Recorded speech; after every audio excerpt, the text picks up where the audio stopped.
지난 시간에 이제 주인공과 신을 비교해서 어떤 면에서는 같고 어떤 면에서는 또 다르다 이런 이야기를 했고요.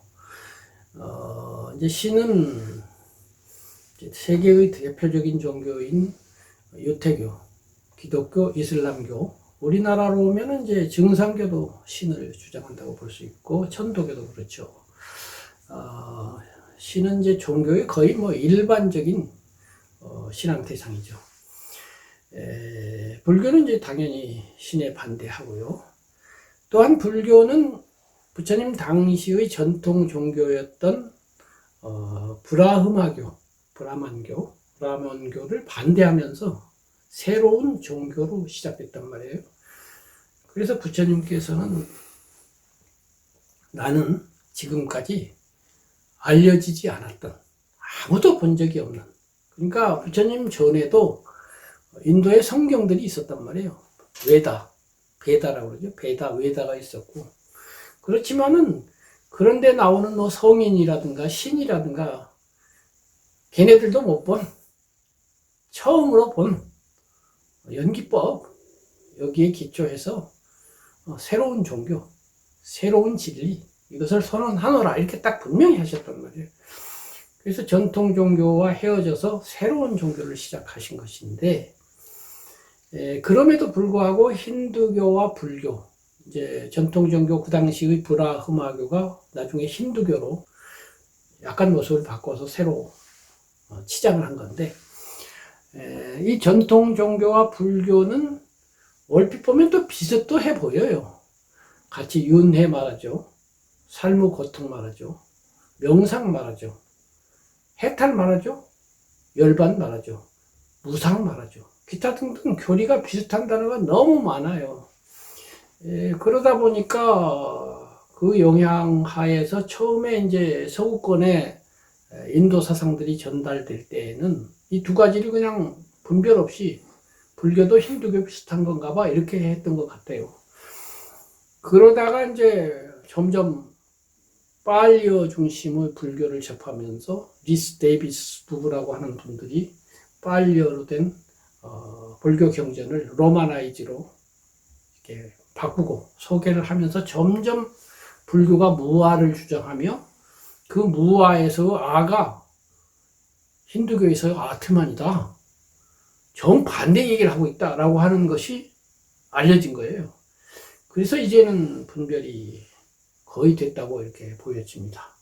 문제는 한국 불교에서는 힌두화된 불교가 너무 많이 퍼져 있고 거의 주류가 되다시피, 사상적 주류까지는 모르지만 그 수적 주류는 된 것 같아요. 그래서 큰 문제란 말이죠. 그래서 저희들이 대행 스님의 주인공 사상을 비판하고 있습니다만은, 이것은 한편으로는 대행 스님의 사상에 대한 비판이기도 하지만은 다른 한편으로 보면은 참나주의의 비판, 힌두 사상에 대한 비판, 불교에 들어와 있는 힌두 사상에 대한 비판이기도 하고, 사실은 그 점이 더 중요하다, 저는 그렇게 보고 있어요.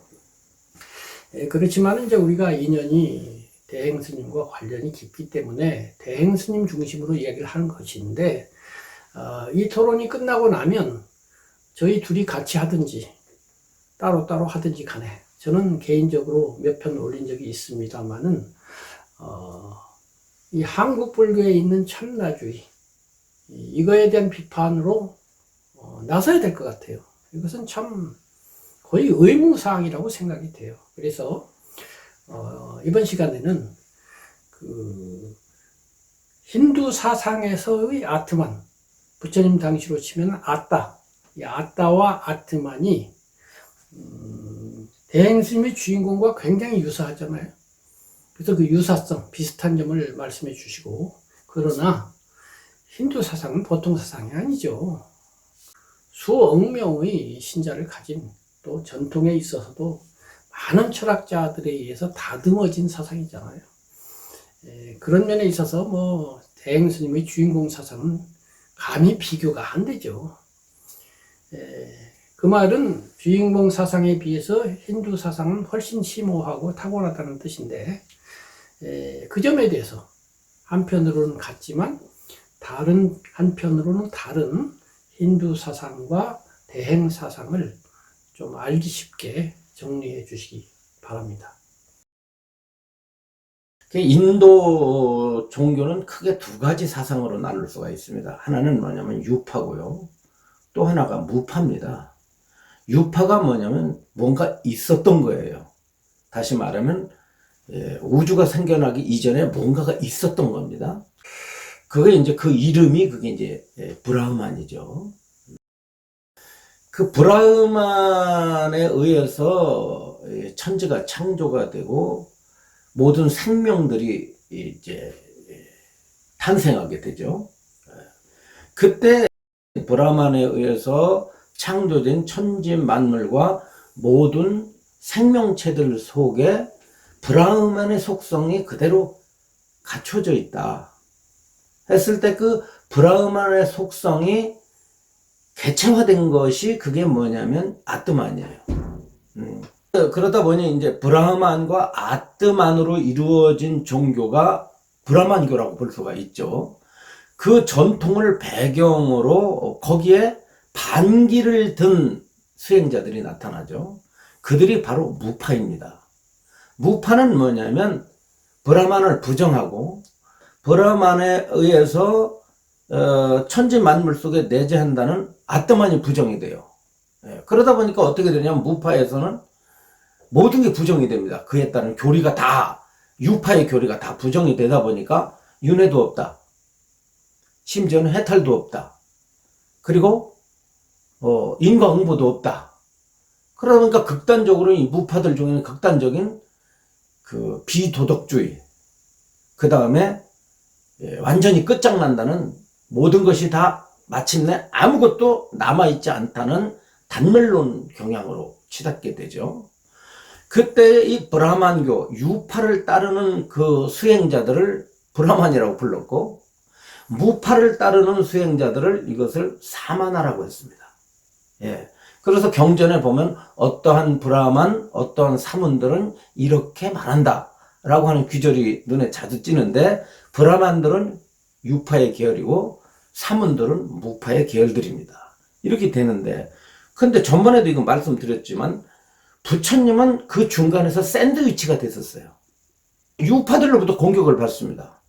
왜 공격을 받느냐? 브라흐만과 아트만을 인정하지 않아. 아트만이 뭐냐면 영혼이면서 그 다음에 신입니다. 그 브라만교의 그 소위 경전과 그 논서들을 좀 살펴보면요, 이렇게 나와요. 그 유일자는, 유일자라고 말합니다. 유일자. 브라만을 유일자라고 그러죠. 하나님입니다. 말하자면. 하나님은 우주에 편재하며 과거와 현재, 미래에 걸쳐서 상주하며 모든 만물 속에 내재하며 모든 사트바, 모든 생명체들의 모든 행위의 주인이다 이렇게 나와요. 그러면서 덧붙여 말하기를 말할 때 말하게 하는 자이며 들을 때 듣게 하는 자이며 생각할 때 생각하게 하는 자이며 모든 행위를 가능케 하는 주제자이다 이렇게 나옵니다. 지난번에 제가 한번 바히야경 얘기했었잖아요. 바히야라고 하는 사람이 나무 껍질로 된 옷을 입고 있어서 나무 껍질 바히야라는 별명을 가진 사람인데, 이 사람이 전통 인도 수행자란 말이에요. 그래서 깨달았다고 생각을 해요. 그래서 아라한이다 이렇게 자만심에 빠져 있는데, 경전에 의하면 이제 죽기 전에, 지금은 신인데 신이 되기 전에 살아있을 때 그 사람은 지인이었던 사람이, 친지였던 사람이 보니까 아라한도 아니면서 아라한이라고 그래. 그래가지고 가서 얘기를 해요. 당신 아라한 아니다. 아라한 누구냐? 부처님이 있다. 그분 어딨냐? 저쪽에 있다. 그래서 찾아갑니다. 근데 그 나무 껍질 바히야가 사는 도시가 숫바라카라는 데인데, 인도가 이렇게 이제 삼각형 대륙이잖아요. 근데 남쪽 저 왼쪽 부분이 서남쪽, 우리나라로 치면 한 목포까지는 아니고 한 군산 정도 되는 서쪽인데, 제가 쓴 그 불교 소설책이 그 부처님이 숟가락가로 가는 그런 스토리입니다. 거기에서 부처님이 계신 기원정사까지 오려면은 우리나라에서 군산에서 서울 오는데도 한 300-400km 되지만 인도 대륙이잖아요.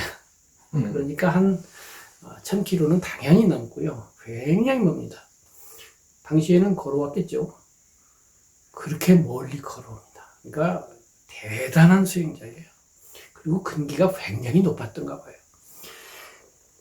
그래서 부처님한테 설법해달라고 하니까 지금 내가 탁발 중이다. 지금은 설법하기에 적당하지 않다. 그래요. 그러니까 또 청해요. 또 거절해요. 세 번째 이렇게 말합니다. 사람의 목숨은 1분 후를 알 수가 없습니다. 제가 1분 후에 죽을지 어떻게 합니까? 심지어는 부처님이 1분 후에 돌아가실 수도 있잖아요. 저는 급해요. 지금 당장 여기서 말해주세요. 이렇게까지 이야기를 합니다. 그만큼 구도심이 아주 열렬했다는 뜻이겠죠. 그러자 부처님께서 선자리에서 설법을 하는데, 지금 그 말씀이에요. 아까 아트마는 생각하는 자고 느끼게 하는 자고 무엇을 하는 자라고 그랬잖아요. 근데 부처님이 그걸 부정하시는 설법하시는 거예요. 숟바락가요. 너는 이렇게 공부를 지어야 된다, 이렇게 돼요. 수행을 이렇게 해야 된다. 네가 볼 때는 봄만이 있고, 들을 때는 들음만이 있고, 생각할 때는 생각함만이 있고, 경험할 때는 경험함만이 있다. 네가 그렇게 공부 지으면 거기에는 네가 나라고 부르는 그것이 없다. 그러니까 이 말을 아까 힌두교 경전으로 들어가면 거기에 아트만은 없다 이거죠. 그렇죠. 주제자가 없죠. 그리고 그것이 없으면 그것에 의함이라는 것이 없다. 아트만에 의해서 생각한다, 아트만에 의해서 움직인다라는 것이 없다. 그리고 그렇게 그것이 없으면 거기에 지수화풍이 없다.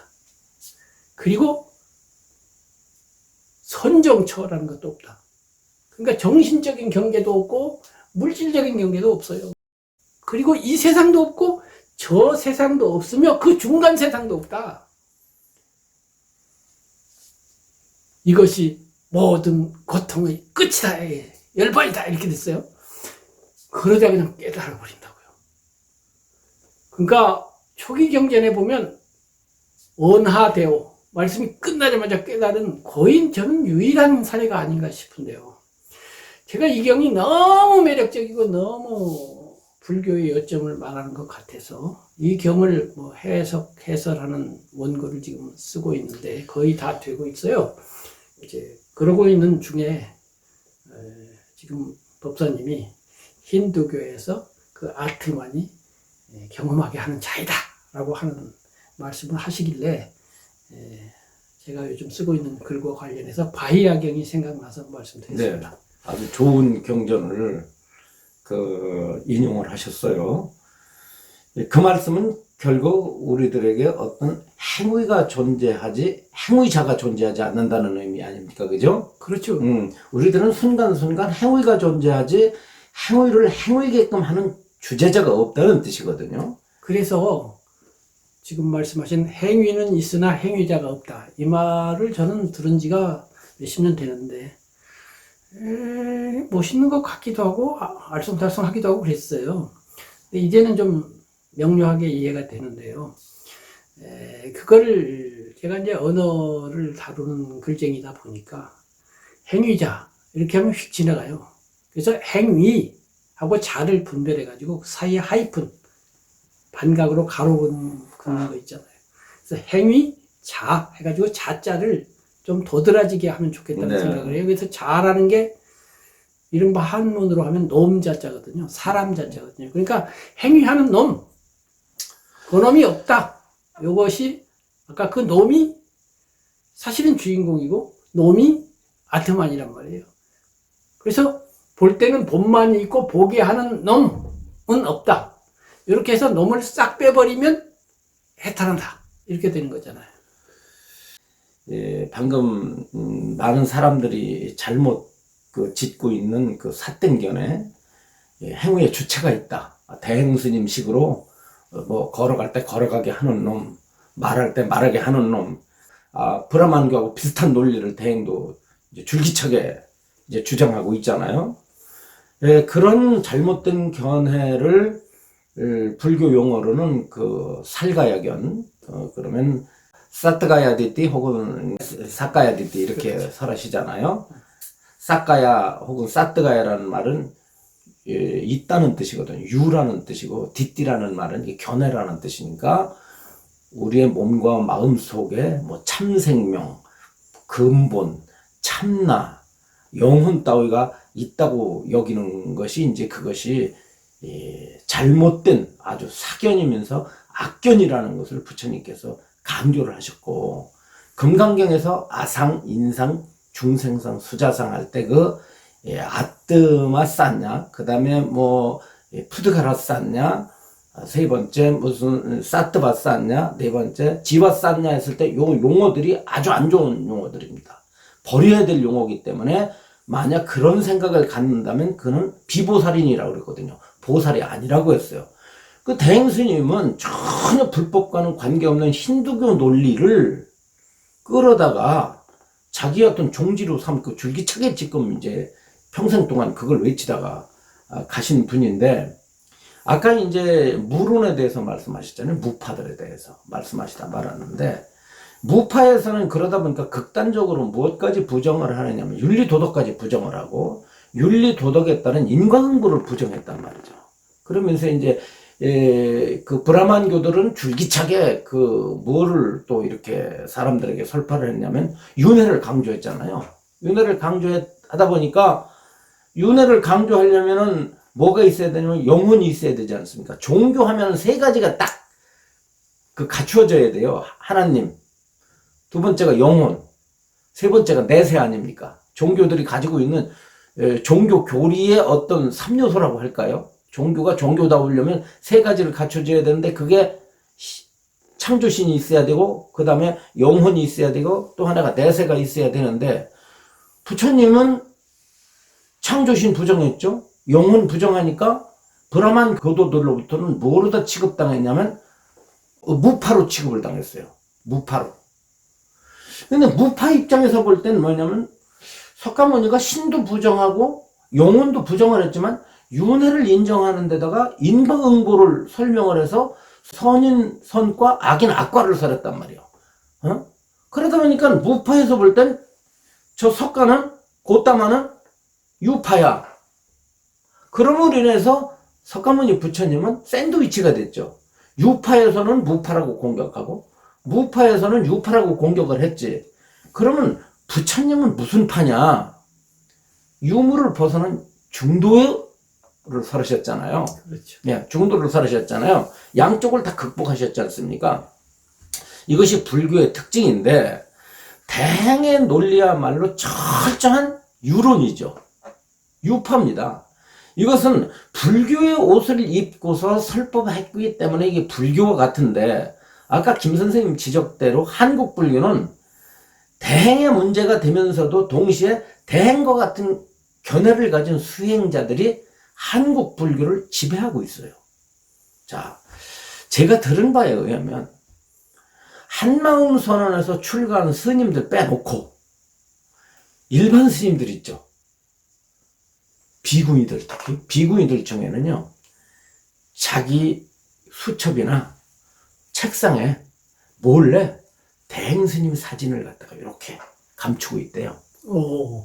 왜냐면 자기가 대행 스님 문도가 아니다 보니까 자신의 스승이 다르고 문중이 다른데 대행 스님 신봉하면은 비난을 당할 것 같으므로 몰래 들여다보고 몰래 주인공 공부한대요. 어허.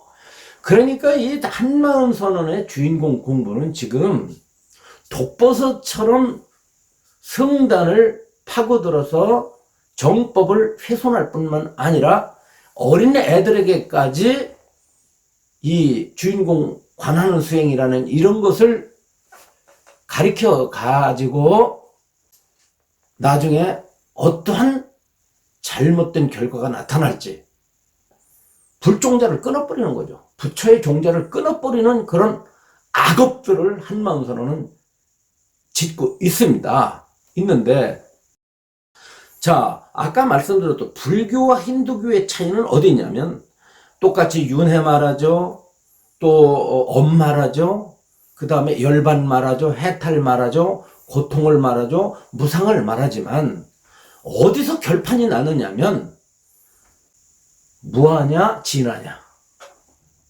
네.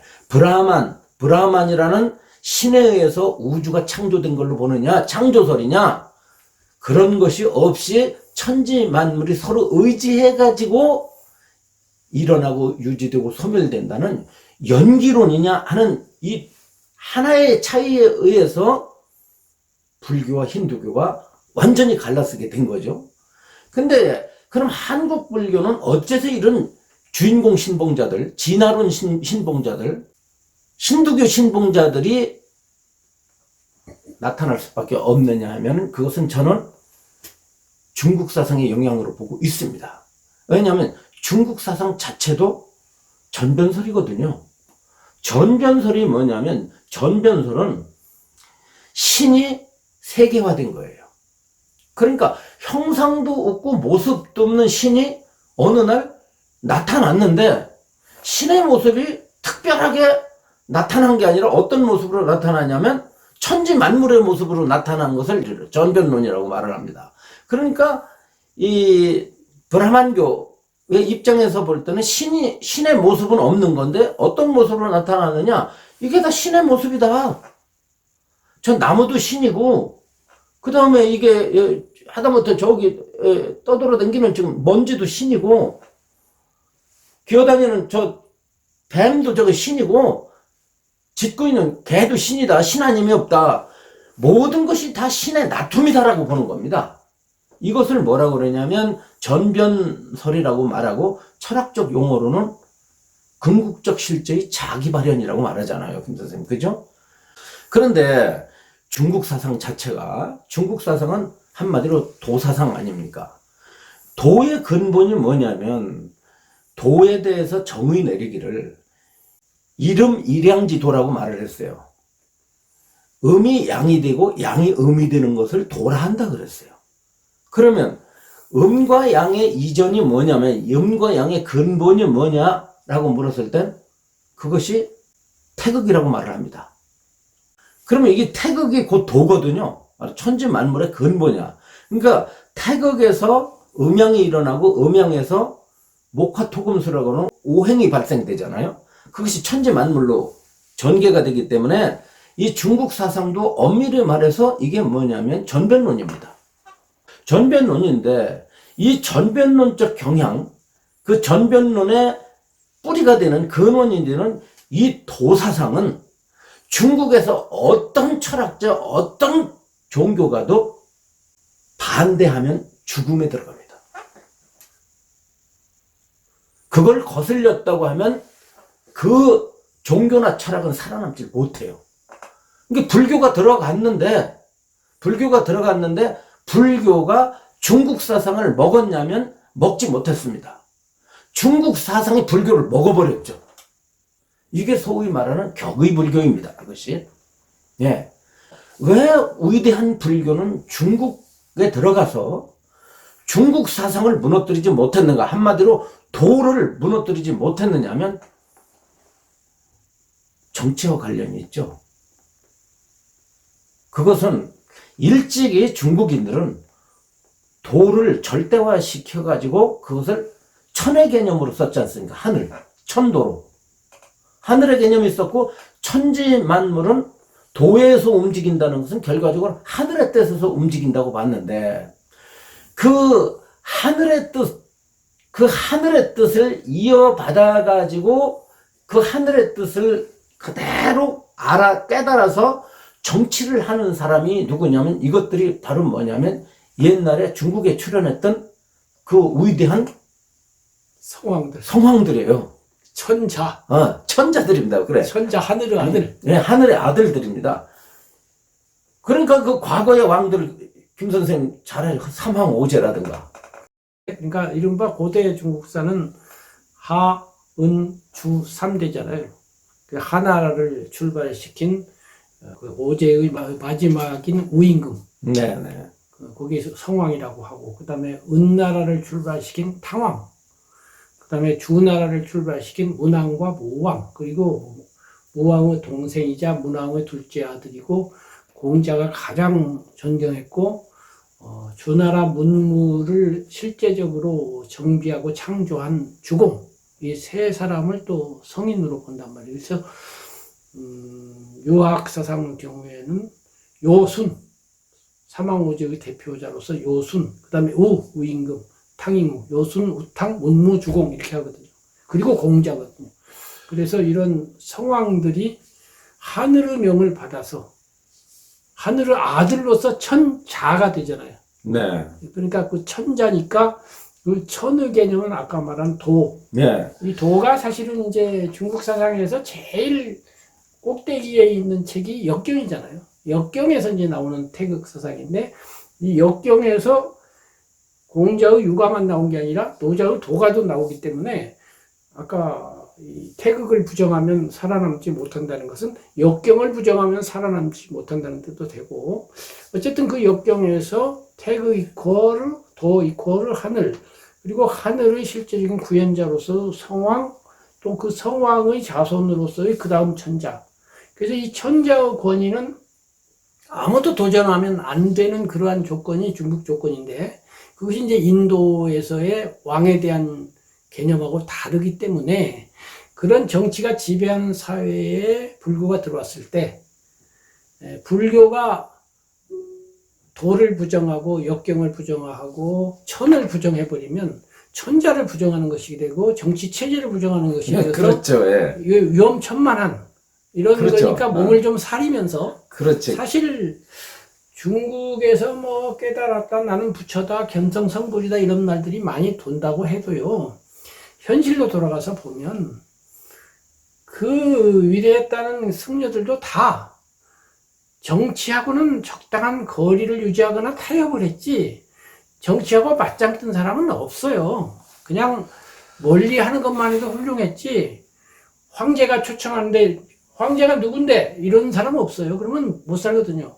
근데 부처님의 경우는 왕이 뭐야, 얘, 왕 네가 와서 절하든지 말든지 내가 알게 뭐야 이러고 했고, 부처님 제자들도 다 그랬고 역대 승려들도 다 그랬거든요. 그 점에 있어서 중국이라고 하는 환경에 대해서 불교가 좀 용감하지 못한 건데, 저는 그 원인이 바이야경에서 말했고, 거기에서 전통의 요파와 다르고, 그러면서도 무파와도 다른 불교만의 그 중간지대를 명료하게 알지 못하고, 이런 것도 갖고 저런 것도 갖고 애매하게 이해를 하다 보니까 그랬던 것 같아요. 그것을 명료하게 이해했으면 훨씬 더 용감하게 그 불교를 중국에 뿌리 내릴 수 있었을 터인데, 그것이 좀 애매모호하고 와리까리하니까 많은 거기에 의한 책들에 의해서 영향받은 한국의 스님들이 자꾸 그 요파 쪽으로, 힌두 쪽으로 생각이 옮겨갔다, 이렇게 정리가 되게 됩니다.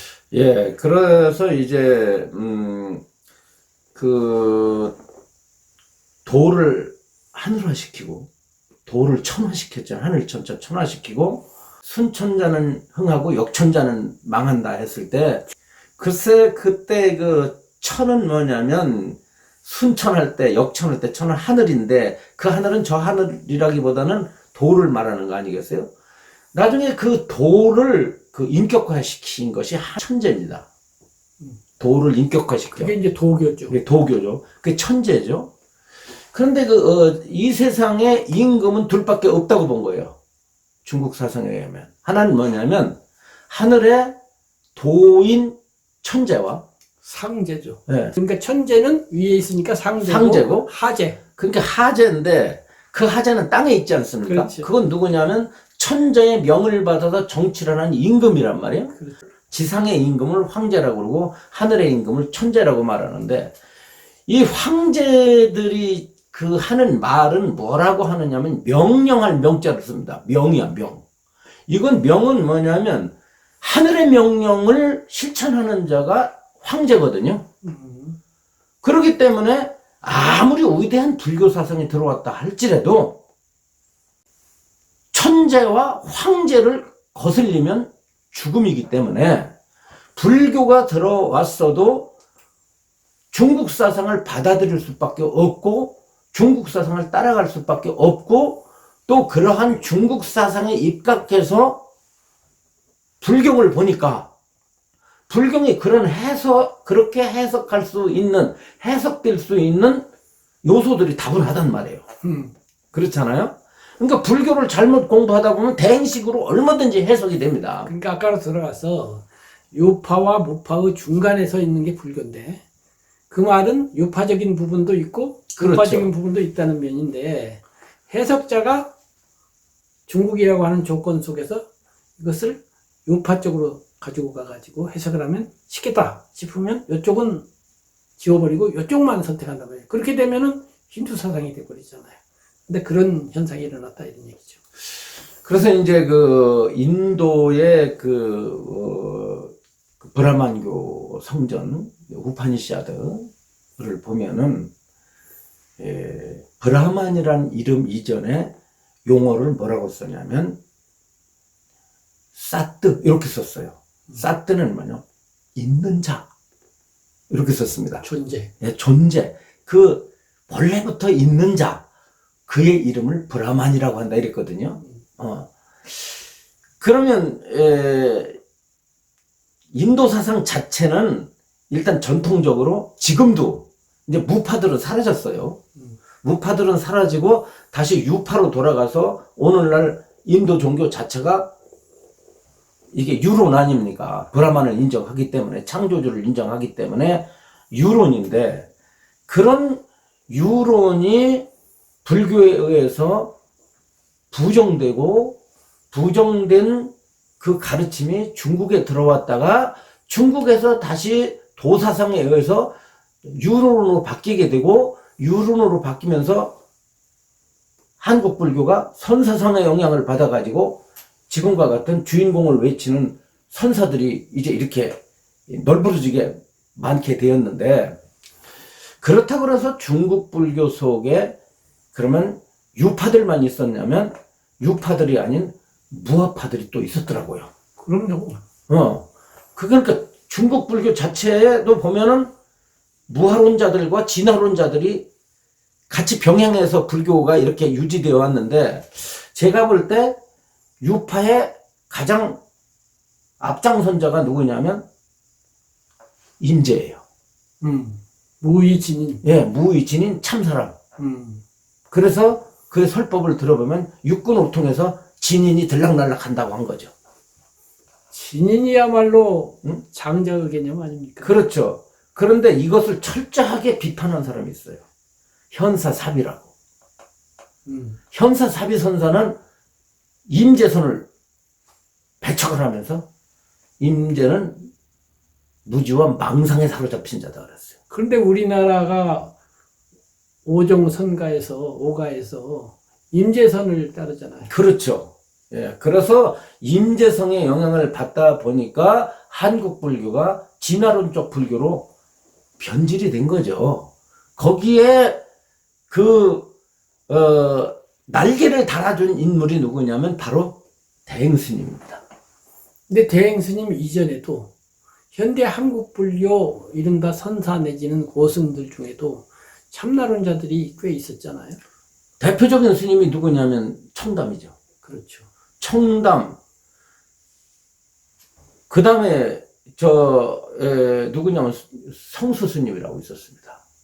최근에 종정 지내신 진짜 스님 말할 것도 없고, 또 누구냐면 총화 스님. 그리고 요즘에 뭐 수다의 대표라고 일컬었던 스님 해국 스님.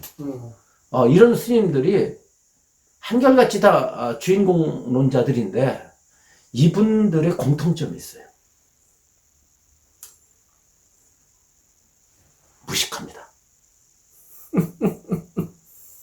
공부를 하나도 한 적이 없어요. 이분들의 공통점 중에 하나는 제가 보기에는 불생불멸을 잘못 해석한다는 거예요.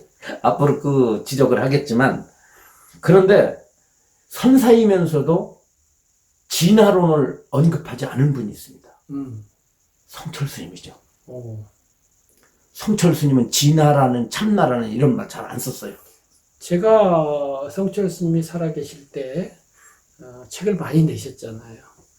그 중에 이제 선문정로라고 하는 책은 선수행자들을 위한 책으로서 대표 저술이라고 볼 수가 있고, 그 다음에 이제 대중설법 내지는 교학적 입장, 선의 입장이 아닌 교학의 입장에서는 백일본문이라고 하는 책을 두 권 유명하죠. 내셨잖아요. 그래서 해인사 방장이 되신 이후에 100일 동안 한 설법을 정리한 내용인데, 그 내용을 보면 제일 앞에 불교는 중도다, 아주 명료하게 선언을 하고 있고, 예, 그렇습니다. 예. 그러면서 그 중도를 말한 용수보살 나가르주나가 무슨 경을 인용했는가 하면서 대가전영경, 아함부에는 대가전영경이고, 그때는 이제 남방빨경이 일반화가 되기 전이니까 아함경에서 근거를 가져오셨는데, 그것이 이제 남방빨경으로 가면 마하까짜야나 숫다란 말이에요. 그래서 마하까짜야나 대가전연이라고 하는 부처님의 논의제일, 요즘 말로 하면 철학제일이에요. 최근에 가전연 존자가 부처님과 대담하는 것을 어디에서 읽게 되었는데, 이야, 정말 왜 대가전연인지 알겠더라고요. 정말 정교한 그 불교 논리인데 어떤 외도가 그거를 가전연한테 물어봤더니 뭐라고 답변을 했어요. 그러고서 가서 부처님께 여쭤봐라. 그랬더니 부처님에게 전했더니 내가 말했더라도 똑같이 말했을 것이다 그래요. 아주 정교한 논리거든요. 이야, 대가전연이 보통 양반 아니구나 느꼈는데, 그 대가전연경이 요점은 요무중도거든요. 그래서 성철 스님께서 대승불교의 기초가 용수보살의 중론인데, 중론이 대승불교의 논서임에도 불구하고 논거를 대승경전에서 안 가져오고 초기경전인 대가전영경에서 가져오는데, 그것의 요점은 유무중도다. 아까 말씀하신 요론과 무론을 양편에서 딱 놓고 가운데서 기울어지지 않게 바라보는 것이다 라고 명료하게 말씀하고 계시고, 그러한 견해는 지금 우리가 불교를 이해함에 있어서 중심 기둥으로 굳건히 세워둬야 할, 불교는 연기법이고 연기법은 유무중도다, 이것을 성철 스님이 잘 기둥 세운 것이다, 이렇게 말씀드리고 싶네요.